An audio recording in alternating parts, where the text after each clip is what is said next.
Good morning. Today is Monday, April 25th, and I'm Carmen Blackwell with your 3 News Now morning update. Thank you for spending just a few minutes with me on the WKYC Facebook, Instagram, and YouTube pages. We start you off this morning for a check of today's weather forecast with Holly.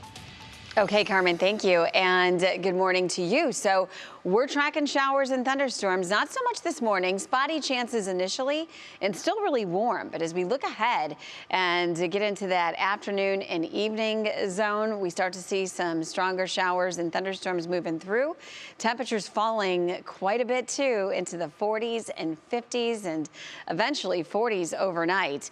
And we've got much cooler, even colder, I think applies weather as we look ahead. In fact, we'll do exactly that for you here on our Union Home Mortgage 7-day outlook.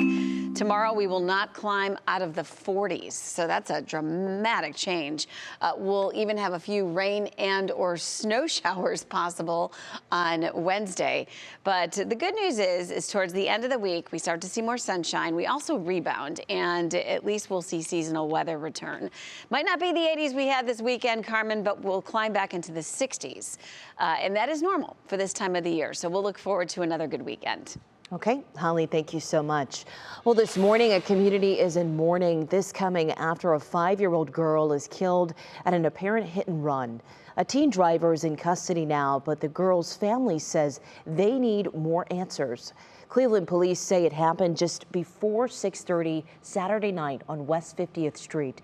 When the 5-year-old little girl, she ran out between 2 parked cars there and was hit by this dark-colored sedan. She was taken to Metro Health Medical Center where she died a few hours later.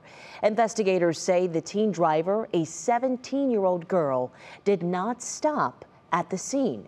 She was arrested over the weekend, but meanwhile, the girl's family who came here from Congo are demanding answers from officials. Oh my God! Oh Lord! It's painful.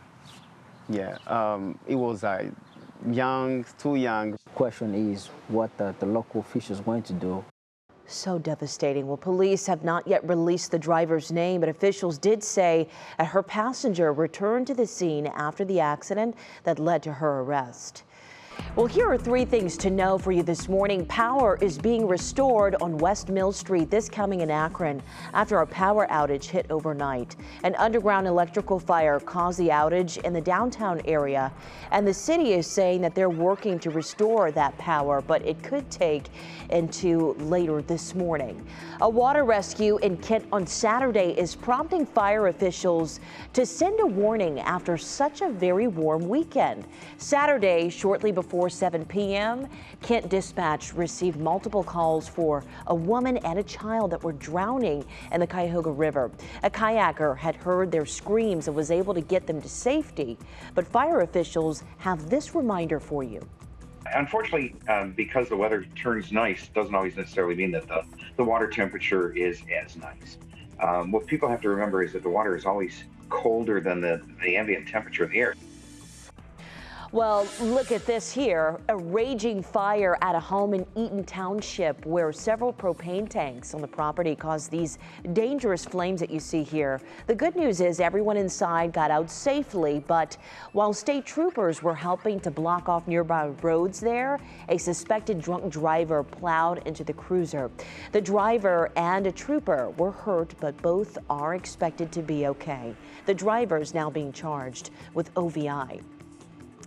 Now over to the war in Ukraine, where for the first time since the beginning of the war, 2 top U.S. officials, U.S. Secretary of State Antony Blinken and Defense Secretary Lloyd Austin, they met with President Zelensky in Kyiv at a news conference held at one of the capital's subway stations that doubles as a presidential bomb shelter. President Zelensky was asked about his message to the U.S. secretaries. Why is it important for high-ranking U.S. officials to visit the Ukrainian capital? And what do you plan to tell them? One cannot come to us empty-handed, he says. And we expect not just gifts or some cakes. We are expecting specific things and specific weapons.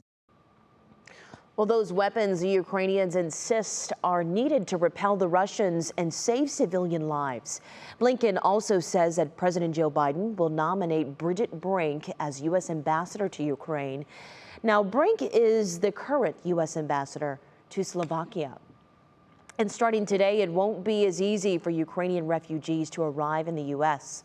President Biden's new Uniting for Ukraine program begins today, requiring a visa for anyone to enter. The U.S. will take in up to 100,000 refugees who can stay up to 2 years here in the States. Only those fleeing the Ukraine war are eligible, but they need a sponsor, either a U.S. citizen or an organization like a church. And they must also first pass a background checks and COVID requirements. Now over to some COVID-19 news. Facing a rise in cases, several U.S. universities are reinstating mask mandates, some just days after dropping them.